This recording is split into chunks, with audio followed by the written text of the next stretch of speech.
लड़कियों को दिखाया जाता है जिनका नाम हंटर और बेकी था। ये दोनों लड़कियां 2000 फीट ऊंचे टावर में फंसी हुई थी। इनके मोबाइल में नेटवर्क भी मौजूद नहीं था, इसलिए वो दोनों किसी को कॉल करके मदद के लिए भी नहीं बुला सकती थी। इससे भी बुरी बात यह थी कि ये टावर एक रेगिस्तान के बीचों बीच था और किसी का इनको देख पाना भी बहुत मुश्किल था। और तो और इन दोनों में से अगर कोई नींद लेने की कोशिश करता तो एक गिद्ध इनके मांस को खाने लगती। अब ये दोनों लड़कियां इस टावर में कैसे फंसी, यहाँ से निकल पाई या मारी गई, देखते हैं आज की इस कहानी में। कहानी के स्टार्ट में बेकी अपने हस्बैंड डैन और अपनी सबसे अच्छी दोस्त हंटर के साथ माउंटेन क्लाइंबिंग कर रही थी। तभी डैन को एक छोटी सी केव दिखाई देती है जिसमें वो अपनी कड़ी बनाने के लिए हाथ डालता है। लेकिन अचानक उस केव में से एक परिंदा बाहर निकलता है जिसकी वजह से डैन अपना बैलेंस खो देता है और नीचे गिरने लगता है, लेकिन सेफ्टी वायर से बंधे होने की वजह से वो बच जाता है। हंटर और बेकी उसकी मदद के लिए आ ही रहे होते हैं कि तभी डैन की सेफ्टी वायर टूट जाती है और वो नीचे गिर के मर जाता है। यहाँ से सीन प्रेजेंट में एक साल बाद दिखाया जाता है, जिसमें आज भी बेकी उस इंसिडेंट में मरे अपने हस्बैंड को याद करके बहुत दुखी थी।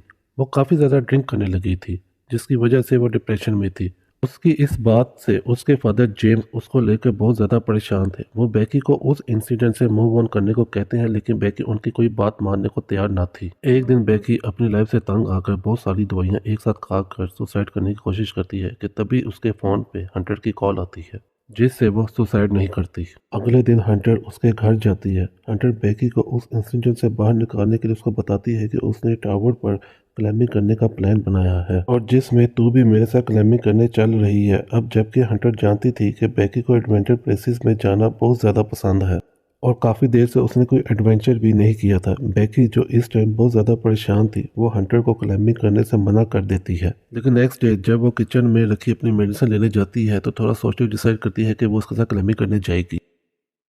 इसके बाद हंटर और बेकी दोनों उस टावर की तरफ निकल जाते हैं। रास्ते में बेकी हंटर के फोन पे उसकी पुरानी फोटोज देखने लगती है। जैसे ही वो स्क्रॉल करते हुए नीचे आती है तो वो हंटर की एक फोटो में नोटिस करती है कि हंटर के कंधे पर एक लड़के ने हाथ रखा हुआ है। बेकी हंटर से उस लड़के के बारे में पूछती है, लेकिन हंटर उसको कुछ भी बताने से मना कर देती है। तभी यहाँ बेकी के फोन पे उसके फादर की कॉल आती है, लेकिन वो कॉल पिक नहीं करती। काफी देर ड्राइव करने के बाद वो रात गुजारने के लिए एक होटल में स्टे करते हैं। डिनर करते वक्त बेकी को पता चलता है कि हंटर अब एक यूट्यूबर है और यूट्यूब रेवेन्यू से ही अब वो अपनी ट्रैवलिंग का खर्चा उठाती है। इसी दौरान बेकी की नज़र विंडो के बाहर उस टावर पर पड़ती है जहाँ पे वो दोनों जा रहे थे। हंटर बेकी को बताती है कि ये टावर यूएस का फोर्थ सबसे ऊंचा टावर है। नेक्स्ट मॉर्निंग बेकी और हंटर अपनी कार में बैठकर अपना सफर जारी रखती हैं। यहाँ पे हंटर ड्राइविंग करते करते ही अपने यूट्यूब चैनल के लिए वीलॉग बनाने लगती है। इसमें वो अपने व्यूअर्स को बताती है कि वो अपनी बेस्ट फ्रेंड के साथ उस टीवी टावर पर चढ़ने वाली है। इसके बाद वो दोनों टीवी टावर पर पहुंच जाती हैं जहां गेट पर उन्हें डेंजर साइन के साथ ताला लगा हुआ मिलता है। इसलिए वो गाड़ी को छोड़कर पैदल ही आगे जाने लगती हैं कि रास्ते पे उन्हें कुछ गिद्ध मरे हुए जानवर को खाते दिखाई देते हैं। हंटर इस चीज को भी अपने वीलॉग में रिकॉर्ड कर लेती है और उस मरे हुए जानवर की फोटो क्लिक करके अपने इंस्टा पे पोस्ट कर देती है, जिस पे उसे बहुत जल्दी काफी लाइक्स मिल जाते हैं और कुछ देर बाद वो दोनों टावर पे पहुंच जाती हैं। यहाँ पे वो अपना वीलॉग बनाना बंद कर देती है। वहीं बेकी टावर की ऊंचाई देखकर डरने लगती है और उसे लगता है कि वो नहीं कर पाएगी, क्योंकि डैन के साथ हुए इंसिडेंट के बाद उसने कभी इतनी ऊंचाई का सामना नहीं किया। लेकिन हंटर उसे उसका डर दूर करने के लिए कहती है। इसके बाद हंटर सेफ्टी रोप को उसकी कमर से बांधकर टावर पर चढ़ने लगती है। ये टावर काफी पुराना हो चुका था, जिस पे पूरी तरह से जंग लगा हुआ था और इस टावर की सीढ़ियां हिल रही थी और नट बोल्ट भी काफी लूज हो चुके थे। यहाँ पर ये दोनों काफी ऊपर तक चढ़ चुकी थी कि बेकी के हाथ से सीढ़ी का पुराना हिस्सा टूट कर नीचे गिर जाता है, जिससे बेकी बहुत ज्यादा डर जाती है। लेकिन वो हिम्मत करके फिर से टावर पर चढ़ने लगती है। ऐसे ही धीरे धीरे वो आधे टावर तक पहुंच जाती है, यानी 1000 फीट ऊपर, जहां से शहर काफी छोटा दिखाई दे रहा था। ये दोनों यहाँ पर कुछ देर आराम करती हैं। पानी पीने के बाद फिर से ऊपर चढ़ने लगती हैं। थोड़ी देर बाद वो 1800 फीट ऊपर चढ़ चुकी थी और अब उन्हें 200 फीट ही ऊपर चढ़ना था। बेकी ऊपर चढ़ के काफ़ी डरने लगती है क्योंकि ऊपर हवा बहुत तेज़ चल रही थी और सीढ़ियाँ काफ़ी पुरानी होने की वजह से हिल रही थी। वो हंटर से कहती है कि अब उन्हें वापस नीचे जाना चाहिए, लेकिन हंटर उसे बोलती है कि इतने ऊपर आकर हमें हार नहीं माननी चाहिए। जिसके बाद वो वापस से ऊपर चढ़ने लगती है। इसके बाद टावर से ऊपर चढ़ने का रास्ता काफ़ी खतरनाक था। रास्ते में लगी ट्रीज को हंटर ने काफ़ी आराम से पार कर लिया था। अब वो बेकी को भी उसे पार करने में मदद कर रही थी। जैसे जैसे वो ऊंचाई पे जा रही थी वैसे वैसे हवा का प्रेशर भी बढ़ता जा रहा था, जिससे बेकी और भी ज्यादा डर रही थी। इसी बीच सीरी के पुराने नट बोल्ट एक एक करके अपने आप निकलने लगते हैं, लेकिन इस बात से अनजान वो दोनों अपना ऊपर चढ़ना जारी रखती हैं। फाइनली वो दोनों टावर के टॉप पे पहुंच जाती हैं, जहां एक और नट बोल्ट गिर कर नीचे गिर चुका था। यहाँ पे हंटर दोबारा से अपना वीलॉग बनाना शुरू कर देती है और वीडियो में अच्छे शॉट्स लेने के लिए वो ड्रोन का इस्तेमाल करती है। थोड़ी देर बाद हंटर अपने व्यूअर्स को और अच्छा कंटेंट दिखाने के लिए अपना मोबाइल बेकी को दे देती है और खुद उस टावर के सहारे एक हाथ पर लटक जाती है। शॉट्स लेने के बाद वो वापस से ऊपर आती है और सेम यही चीज़ बेकी को करने को कहती है, लेकिन बेकी उसे मना कर देती है। इस पे हंटर उसे कहती है कि उसका डर उतारने के लिए ये सबसे बड़ा मौका है। इसके बाद बेकी हंटर का हाथ पकड़कर वही स्टैंड करती है और हंटर उसकी सेल्फी लेने लगती है।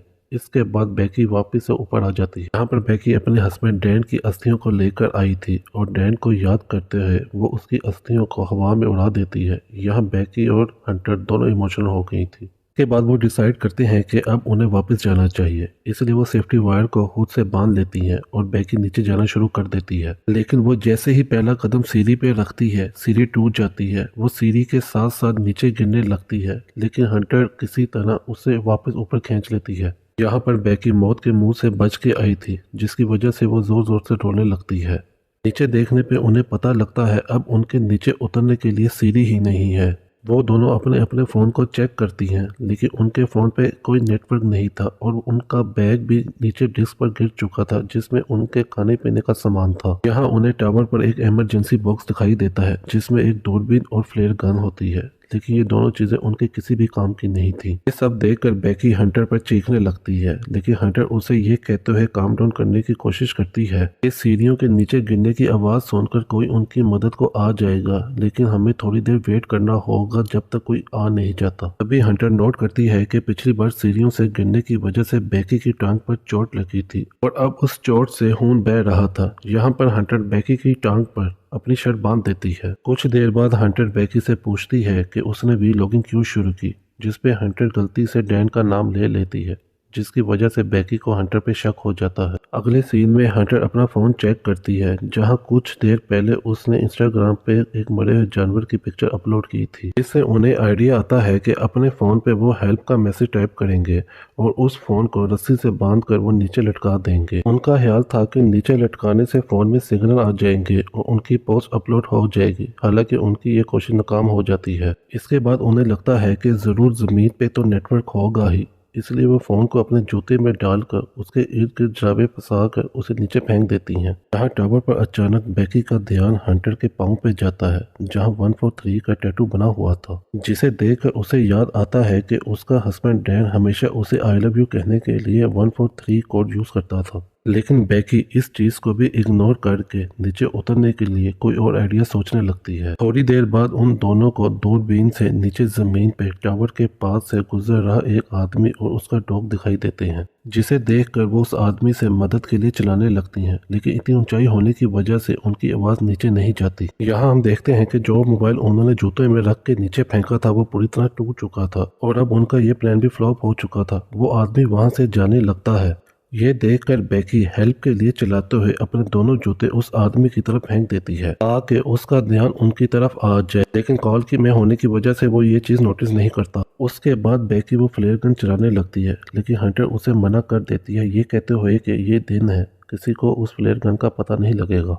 इसी दौरान वो दो और आदमियों को वहां नोटिस करती हैं जो यहाँ पार्टी करने के लिए आए थे। उन्हें देखकर वो दोनों डिसाइड करती हैं कि थोड़ा अंधेरा होने पर वो इस फ्लेयर गन को इस्तेमाल करेंगी ताकि वो लोग इन्हें देख सकें। कुछ देर बाद रात हो जाती है और बेकी फ्लेयर गन का इस्तेमाल करती है, जिससे वो दोनों आदमी उन्हें देख लेते हैं। यहाँ पे हंटर और बेकी अपने हाथ हिलाते हुए जोर जोर से चिल्लाकर उनसे मदद मांगने की कोशिश करती हैं। इसके बाद वो दूरबीन से देखते हुए नोटिस करती हैं कि वो दोनों आदमी हंटर की कार की तरफ जा रहे थे, जिसे देखकर वो दोनों खुश हो जाती हैं, लेकिन उनकी मदद करने की बजाय वो आदमी उनकी कार चोरी करके भाग जाते हैं। ये देखकर वो दोनों दुखी हो गई थी और अब उन्हें ये भी समझ नहीं आ रही थी कि वो दोनों क्या करेंगी। यहाँ पर बेकी हंटर से उसके पैर के टैटू के बारे में पूछ ही लेती है, जहाँ हंटर ये रिवील करती है कि उसका डैन के साथ 6 महीने अफेयर रहा था।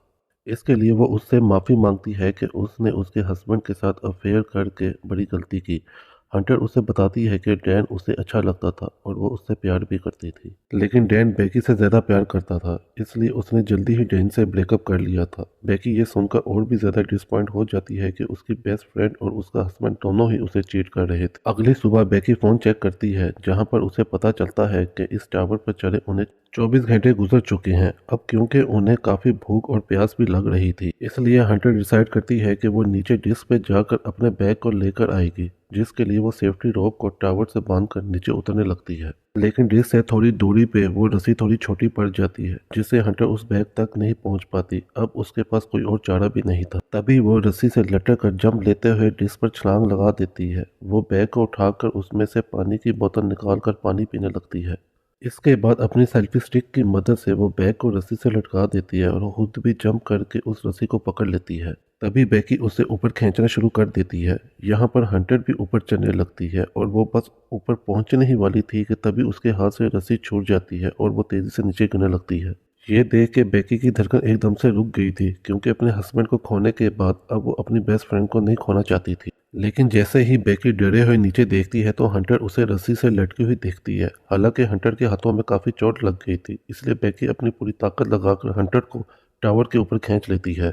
थोड़ी देर बाद बेकी एक हेल्प नोट लिखकर ड्रोन में फंसा देती है और ड्रोन के सहारे पास के होटल तक पहुंचने की कोशिश करती है, लेकिन ड्रोन की बैटरी कम होने की वजह से वो ज़्यादा दूर तक नहीं जा सकता था, इसलिए वो इसे वापस अपनी तरफ ले आती है। यहाँ पर वो दोनों टावर पर हेल्पलेस थीं। रात को बेकी एक खौफनाक ख्वाब देखती है कि हंटर की उस टावर पर ही मौत हो चुकी थी और गिद्ध हंटर के जिस्म को खा रहे हैं, जिससे वो डरी उठती है और तब उसे पता लगता है कि ये बस एक ख्वाब ही था। नेक्स्ट मॉर्निंग बेकी के दिमाग में एक आइडिया आता है कि वो टावर के ऊपर लगी लाइट से ड्रोन को चार्ज कर सकती है। इसके बाद वो टावर के पोल पर चढ़कर जैसे ही ड्रोन चार्जर को प्लग में लगाती है तो वो देखती है कि वो प्लग काफ़ी लूज था, इसलिए बेकी को ऊपर लटके हुए ही उस चार्जर को पकड़े रखना पड़ता है जब तक कि ड्रोन की बैटरी फुल चार्ज नहीं हो जाती। काफ़ी टाइम से उस पोल को पकड़े रखने की वजह से बेकी के हाथ आहिस्ता आहिस्ता सुन पड़ने लगे थे और उससे भी बुरी बात यह थी कि अब यहाँ काफ़ी सारी गिद्ध आकर उस पर अटैक भी कर रही थी, जिससे बेकी के हाथों से बैग नीचे गिर जाता है।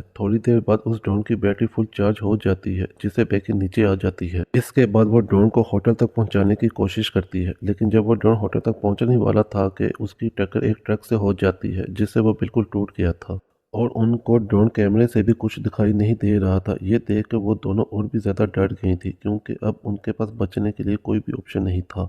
वो थकी हारी उस टावर पर हार मांग के बैठ जाती हैं। शाम के वक्त वहाँ तूफान बनने लगे थे, जिससे उनका जिंदा रहना और भी ज़्यादा मुश्किल हो गया था। यहाँ पर बेकी को बहुत ज़्यादा नींद भी आ रही थी, इसलिए वो वहीं सोने लगती है, लेकिन हंटर उसको सोने से मना करती है, क्योंकि उनके सोते ही गिद्ध उन पर फिर से हमला करने लगती है। बेकी हंटर से उसका दूसरा जूता भी मांगती है, ताकि इस बार वो उसमें अपना फ़ोन डालकर नीचे फेंके। हंटर उसे कहती है कि मेरा जूता डिस्क पे ही गिरा है। वहाँ से कहानी में बड़ा ट्विस्ट आता है और हमें पता लगता है कि जब हंटर नीचे डिस्क पे गिरी थी, उसी टाइम डिस्क पे गिरने से उसकी मौत हो गई थी और उसके बाद बेकी अकेले ही सरवाइव कर रही थी। यहाँ बेकी को वहम होने लगे थे, जिसमें वो हंटर की प्रेजेंस को इमेजिन कर रही थी। रात में बेकी तूफान से सरवाइव करने के बाद अपने फादर के लिए वीडियो मैसेज रिकॉर्ड करती है, जिसमें वो बताती है कि वो वापस घर आना चाहती है। दूसरी तरफ उसके फादर उसे लेकर परेशान थे। अगले दिन जब बेकी टावर पे सोई हुई थी, तब एक गिद्ध आकर बेकी की चोट से उसका मांस खाने लगती है, लेकिन अब बेकी उसे पकड़कर टावर के मेटल से मारकर उसे खाने लगती है। उसमें थोड़ी जान आती है और वो रस्सी के सहारे नीचे उतरती है, जहां हंटर की डेड बॉडी पड़ी थी। उसके बाद वो अपने डैड को मैसेज करती है कि वो टावर पे फंसी हुई थी और फ़ोन को हंटर के जूते में डाल देती है, लेकिन इस बार वो जूते को हंटर की डेड बॉडी में घुसाकर उसकी डेड बॉडी को नीचे फेंक देती है। रात में उसके फादर जेम्स को मैसेज मिलता है और वो जल्दी से पुलिस को लेकर टावर की तरफ निकलता है और जैसे ही वो टावर तक पहुंचता है, वो देखता है कि पुलिस एक डेड बॉडी को कवर कर रही थी। ये देखकर उसे लगता है कि ये उसकी बेटी बेकी की डेड बॉडी है, जो जिंदा नहीं बच पाई। तभी उसे बेकी पुलिस की कार के पास दिखाई देती है और इसके बाद दोनों एक दूसरे को गले लगाते हैं और इसी के साथ ये अमेजिंग मूवी यहीं पे ख़त्म हो जाती है। दोस्तों, वीडियो अच्छी लगी हो तो चैनल को सब्सक्राइब करना मत भूलिएगा।